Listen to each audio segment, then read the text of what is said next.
Espero poder contribuir con algunas reflexiones sin pretender ocupar el lugar que habría tenido que eh, tomar a Monseñor Peñaparra, y lo hago basado en una larga experiencia de servicio a la Santa Sede en el Consejo Pontificio de la Cultura, un observatorio privilegiado desde Roma para tratar de entender y de discernir las pulsiones, las dinámicas culturales en el mundo de hoy y cómo responder a ella, es decir, evangelizar la cultura e inculturar el Evangelio, que son siempre las dos caras de un mismo proceso de evangelización. De evangelización, no de estrategia de mercadotecnia. Lo que ocurre es que como vivimos inmersos en este ambiente, nos es difícil calcular exactamente de qué estamos hablando. Es la experiencia que tiene quien se ha movido alguna vez por un glaciar. Un glaciar es una gigantesca masa de hielo, aparentemente estática, inmóvil, y sin embargo, en sus entrañas el glaciar se está moviendo. Lo que quiero decir es que estamos en un periodo de cambios, pero estando dentro de ellos no siempre logramos percibirlos. La medida de los cambios culturales no son los años ni siquiera los decenios, es el siglo. La longue durée es el tiempo de la historia y de los cambios culturales. De todas maneras, la impresión es que últimamente este movimiento de cambio cultural esté sufriendo una aceleración. Ahora bien, ¿cómo medir este cambio? Les propongo una imagen tomada de la medicina, la diagnosis por imágenes, con tres tipos de instrumentos médicos que nos darán quizá una percepción del lugar en que nos hallamos. En primer lugar, una imagen estática, una radiografía o, si prefieren, un análisis de sangre que nos da un análisis de los componentes. La radiografía nos permite una fotografía del el estado de los huesos. A continuación, un ecodoppler y por último, una resonancia magnética. El ecodoppler mide la velocidad con el que los fluidos se mueven dentro del cuerpo. La resonancia magnética nos permite una fotografía de las entrañas de los tejidos blandos. Veamos esta radiografía, el primer punto de nuestro análisis.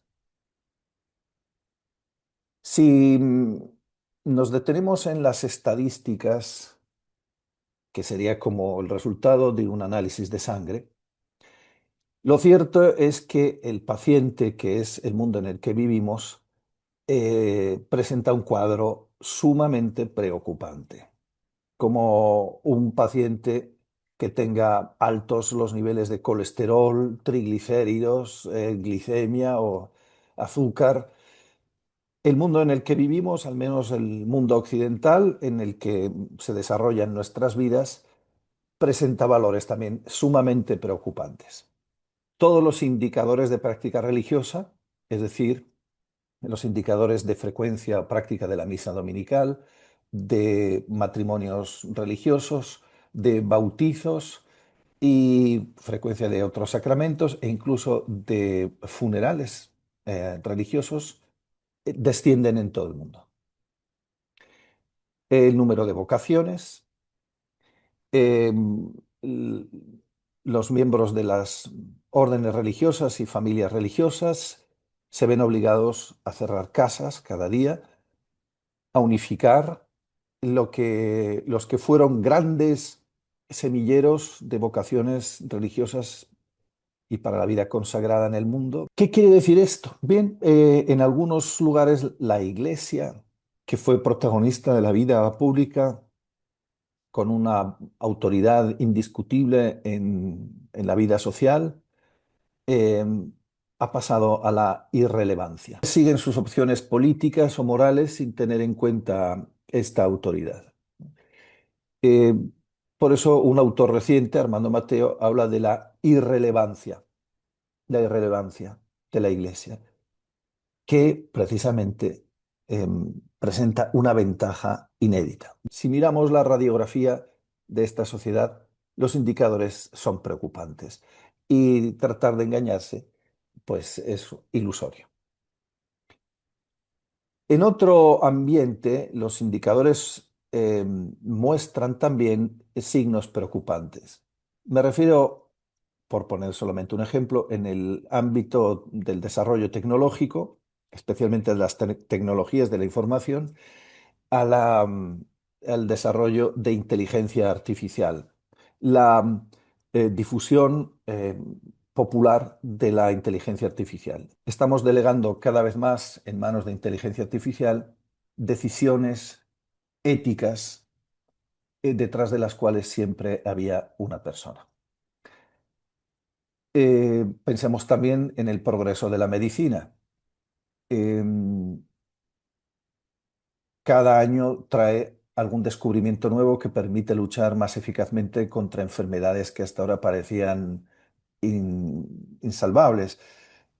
Es posible intervenir en la secuencia del DNA para corregir eh, algunos defectos sustituyendo genes de la cadena del DNA. Y hay quien empieza a pensar ya que si es posible intervenir para corregir algún defecto, debería ser posible, en principio, intervenir para potenciar o mejorar algunas características del hombre. Estas pinceladas diseñan, como les decía, un cuadro ciertamente preocupante. Es una radiografía que junto con los análisis eh, hacen sacudir la cabeza al médico que las examina. ¿Esto significa que el paciente está perdido, que no hay nada que hacer? Yo creo que no. Y por eso es necesario hacer una segunda prueba, lo que hemos llamado el ecodoppler. Como saben ustedes, el ecodoppler mide el efecto Doppler en el movimiento de los fluidos, puede ser la sangre principalmente. Eh, el ecodoppler nos permite ver lo que se está moviendo. De la misma manera, en este cuadro tan dramático, hay algo que se mueve debajo de la superficie. No todo es tan negativo como parece. No trato de hacer ahora apologética barata, pero realmente hay en algunos lugares con mucha fuerza, en Europa, un resurgir de vida de fe en donde nadie se lo esperaba, en los jóvenes. Se habla de la vuelta de lo católico y lo cierto es que aquí también los indicadores son sorprendentes porque en los últimos 2 años, 2 o 3 años, aumenta exponencialmente el número de adultos, jóvenes adultos, que solicitan el bautismo. Es un fenómeno sorprendente, como es también el aumento de las peregrinaciones. Santiago de Compostela, el Camino de Santiago, es quizá el ejemplo más emblemático que pasa ya incluso a la cultura popular a través del cine. ¿De dónde viene este movimiento? Para esto tenemos que hacer una resonancia magnética. La resonancia magnética nos permite estudiar el estado de los tejidos blandos que no se pueden ver con la radiografía. El tejido blando de una sociedad son las entrañas de un pueblo, las entrañas, el corazón de las personas y de una sociedad. Y en estas entrañas es donde radica la sed de Dios, la sed de infinito y la sed de trascendencia que nada consigue apagar. Por eso hay movimiento.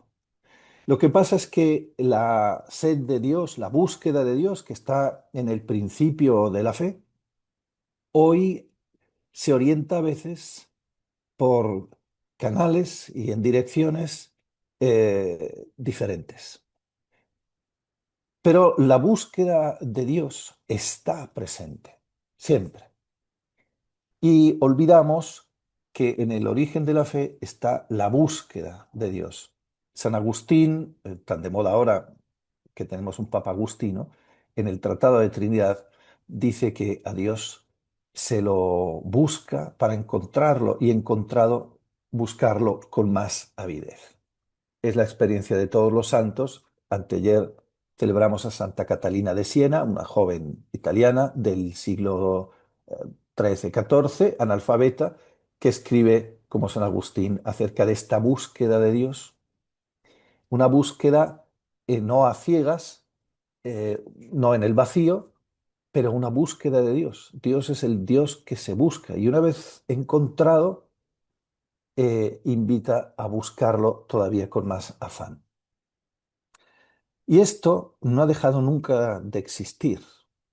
La búsqueda de Dios se convierte, yo creo que, en el objeto central y en la propuesta más importante que tenemos que hacer. ¿Qué hacer en este mundo? No hay recetas fáciles y si hay alguien que crea tenerlas, se equivoca. Pero creo que sí que podemos decir qué es lo que no hay que hacer. La tentación principal en un mundo como el que vivimos ante tantos peligros, este mundo eh, en periodo de cambio, un cambio de época, como decía el Papa Francisco, con una tercera guerra mundial a pedacitos, más cierto que nunca, crea desconcierto y confusión. La gran tentación creo que sería la de querer regresar a una especie de comarca feliz lejos de las convulsiones del mundo. Los grandes santos, en cambio, hicieron una opción diferente. El beato Federico Ozanam, el fundador de las conferencias de San Vicente de Paul, nos dice hay que pasar a los bárbaros. Es lo que hicieron los grandes santos. En lugar de lamentarse por la pérdida de una civilización y las ruinas que veían, entendieron que tenían que pasar al campo de los bárbaros y evangelizar a aquellos bárbaros. Evangelizaron al pueblo bárbaro y lo hicieron desde abajo. Ciertamente trataron también de convertir a los líderes y a los reyes de aquellos pueblos, pero su primera misión fue dirigirse a un mundo en ruinas, un mundo hostil, un mundo bárbaro, para llevarles el Evangelio y junto con él una cultura de la cual ellos se sentían depositarios y transmisores.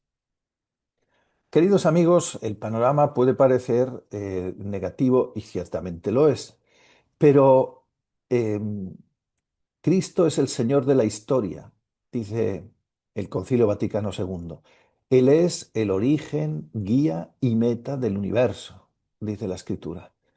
Eh, Dios lleva adelante su plan y es un plan de salvación para los hombres, no de condena, porque ha amado tanto al mundo que le entregó a su Hijo único, que ha venido no para condenar al mundo, sino para que el mundo se salve.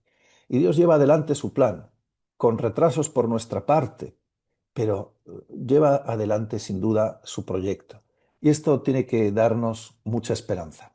Es el mismo Concilio Vaticano II el que dice en uno de los números más bonitos de la Constitución, Gaudium et Spes, se puede esperar confiadamente que el mundo, el futuro, pertenece a aquellos que sean capaces de ofrecer a las nuevas generaciones razones de vida y esperanza. Y nosotros las tenemos.